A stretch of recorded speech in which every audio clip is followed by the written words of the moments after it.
Hello friends, this is Sabila. Welcome to my YouTube channel. நான் இன்னைக்கு ஒரு ட்ரெடிஷ்னலான sweet dish தான் நான் செய்ய போகிறேன். இதுக்கு பேர் வந்து ஷீர் குர்மா, பால் பாயசம் கூட சொல்லுவாங்க. இந்த டிஷ்க்கு நான் இன்னைக்கு வந்து இந்த ருமானி சேமியா சொல்லுவாங்க, இதில் தான் செய்ய போகிறேன். இது வந்து நான் இன்னைக்கு 1.5 அந்த கொண்டை எடுத்திருக்கேன். அதுக்கு வந்து 1 லிட்டர் பால் வந்து சூடு பண்ண வச்சுட்டேன். ஸோ இப்போ அந்த சேமியா வந்து நான் இப்போ ஃப்ரை பண்ணிக்க போகிறேன். டீப் ஃப்ரை பண்ணணும் அந்த சேமியாவுக்கு. அந்த சேமியா ருமானி சேமியா இந்த ராய்பேட்டா ட்ரிப்ளிகேன்லலாம் ரொம்ப ஃபேமஸ். நீங்கள் அங்கே போனீங்கன்னா அது வாங்கிக்கலாம். ஸோ இது வந்து ரம்ஜான்லேயே பக்ரீத்லலாம் எல்லா ஃபெஸ்டிவல்ஸ்லேயும் வந்து இது செய்வாங்க. சூப்பராக இருக்கும், டேஸ்ட்டு ரொம்ப நல்லாயிருக்கும். இது வந்து ரொம்ப ஆயில் வந்து ஹீட் பண்ணி போடாதீங்க ஃப்ரை பண்ணுறதுக்காக.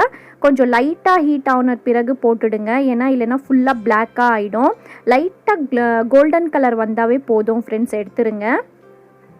இது ஃபுல்லாக ஒடிச்சிடாதீங்க, அப்படியே ஃபுல்லாக அப்படியே அந்த ரவுண்ட் பால் அப்படியே போட்டுருங்க.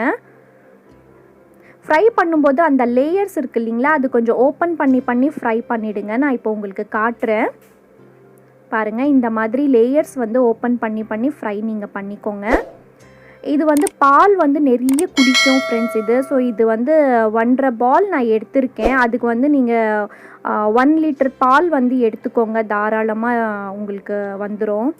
ஃபுல்லாக பால் வந்து நல்லா இழுத்துரும் ஃப்ரெண்ட்ஸ். இது பாருங்கள், இப்போது நல்லா லைட் கோல்டன் கலர் வந்துருச்சு. இப்போ நான் பிளேட்டில் வந்து ட்ரான்ஸ்ஃபர் பண்ணிக்கலாம். ஆயில் வந்து நல்லா ட்ரெயின் பண்ணி எடுத்துக்கோங்க, ஏன்னா ஸ்வீட்டில் ஃபுல்லாக ஆயில் இருந்தால் உங்களுக்கு அந்த டேஸ்ட் நல்லா இருக்காது. ஸோ ஃபுல்லாக ஆயில் வந்து ட்ரை பண்ணி ஒரு பிளேட்டில் எடுத்துக்கோங்க. இந்த டிஷ் வந்து ரொம்ப ரொம்ப ரொம்ப டேஸ்டியாக இருக்கும். நீங்கள் கண்டிப்பாக இது ட்ரை பண்ணுங்கள். ட்ரை பண்ணி எனக்கு கமெண்ட்லேயும் சொல்லுங்கள் எப்படி வந்திருக்குன்னு சொல்லி.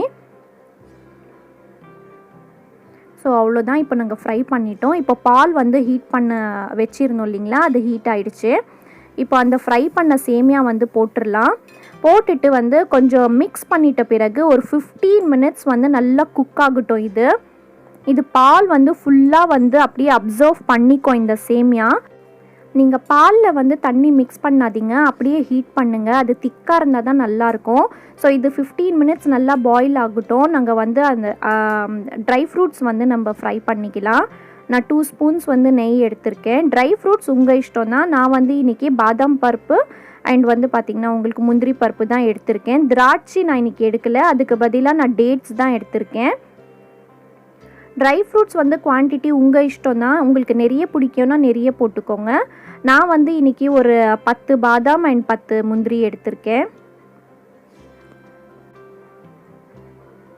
இப்போ இது 10 மினிட்ஸ் ஆயிடுச்சு. இப்போ ஃபுல்லாக இன்னும் குக் ஆகட்டும். இது பாருங்கள், இப்போ பால் வந்து கொஞ்சம் குவான்டிட்டி கம்மியாக இருக்குது பாருங்கள். நீங்கள் மிக்ஸ் பண்ணும்போது இந்த மாதிரி நல்லா அந்த லேயர்ஸ் வந்து நல்லா பிரிச்சிடுங்க. இப்போ நீங்கள் மேகி வந்து எப்படி நல்லா அந்த லேயராக இருக்கும் இல்லைங்களா, அந்த மாதிரி நீங்கள் ஃபுல்லாக வந்து இது பிரிச்சிடுங்க. இதுக்கு சர்க்கரை குவான்டிட்டி வந்து உங்களோட இஷ்டம் தான். நீங்கள் ஸ்வீட்க்கு ஏற்ற மாதிரி நீங்கள் போட்டுக்கோங்க. ஆனால் இது குவான்டிட்டி நான் போடுறது வந்து பார்த்திங்கன்னா அந்த 1.5 பால் எடுத்துருக்கோம் இல்லைங்களா, அதுக்கு 1 கப் சர்க்கரை வந்து கரெக்டாக இருக்குது. நான் மில்க் மேடும் ஆட் பண்ணுறேன், அதனால தான் 1 கப் போட்டிருக்கேன்.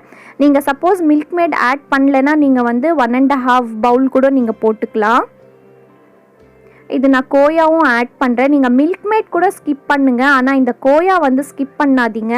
இது போட்டால் தான் ஸ்வீட் வந்து ரொம்ப டேஸ்ட்டாக இருக்கும். இது வந்து வேறு லெவலில் கொண்டு போயிடும் ஸ்வீட்க்கு. இது கண்டிப்பாக நீங்கள் வாங்கி போடுங்க. மில்க் மேட் ஆப்ஷன் தான், போடணுன்னா போடலாம், இல்லைன்னா போடாமலேயும் இருக்கலாம். நான் இன்றைக்கி கோயா வந்து பார்த்திங்கன்னா வித்தவுட் சுகரில் இருக்கும் இல்லைங்களா, அதுதான் வாங்கியிருக்கேன். இப்போ நான் வந்து ஒரு பெரிய ஸ்பூனில் வந்து மில்க் மேடும் ஆட் பண்ணிட்டேன். இன்னொன்று வந்து 10 மினிட்ஸ் வந்து நல்லா பாயில் ஆகட்டும். கொஞ்சம் பால் வந்து நல்லா திக்காயிட்ட பிறகு நம்ம வந்து ஆஃப் பண்ணி விட்டுறலாம். அவ்வளோதான். இப்போ நான் வந்து ட்ரை ஃப்ரூட்ஸ் வந்து ஆட் பண்ணிக்கிறேன். இப்போது நான் இப்போ வந்து கொஞ்சம் ட்ரை ஃப்ரூட்ஸ் இப்போ போடுறேன். கார்னிஷ்காக கொஞ்சம் ட்ரை ஃப்ரூட்ஸ் வச்சுக்கிறேன்னா. இது கண்டிப்பாக நீங்கள் ட்ரை பண்ணி எனக்கு கமெண்ட்டில் சொல்லுங்கள் எப்படி உங்களுக்கு வந்திருக்கு, டேஸ்ட் பிடிச்சிருக்கா பிடிக்கலையான்னு சொல்லி. ஸோ இது நான் க்ளோஸ் பண்ணிவிட்டு ஒரு 5 மினிட்ஸ் அப்படியே விட்டுட போகிறேன். இது ஸோ பாருங்கள் 5 மினிட்ஸ் ஆயிடுச்சு. பால் வந்து ஃபுல்லாக அப்சர்வ் ஆகிடுச்சு. பாருங்கள் எவ்வளோ நல்லா இருக்குதுன்னு சொல்லி பார்க்கும்போதே சாப்பிட்ணுன்னு போல் இருக்குது. டேஸ்ட் வந்து நிஜமாகவே வேறு லெவலில் இருக்கும். கண்டிப்பாக நீங்கள் இது ட்ரை பண்ணுங்கள். இந்த மாதிரி நான் நிறைய டிஷ்ஷஸ் வந்து நான் உங்களுக்கு வந்து அப்லோட் பண்ணிகிட்டே இருக்கேன். கண்டிப்பாக என் சேனல் சப்ஸ்கிரைப் பண்ணி வச்சுக்கோங்க. பெல் பட்டனும் ப்ரெஸ் பண்ணிக்கோங்க. அப்போ தான் நான் போடுற வீடியோஸோட நோட்டிஃபிகேஷன் உங்களுக்கு வரும். நான் இப்போ கார்னிஷ் பண்ணிட்டேன். இது அவ்வளோதான். இந்த டிஷ் ட்ரை பண்ணிவிட்டு எனக்கு சொல்லுங்கள். அடுத்த வீடியோவில் பார்க்கலாம். அது வரைக்கும் think positive, stay positive and be positive. Bye.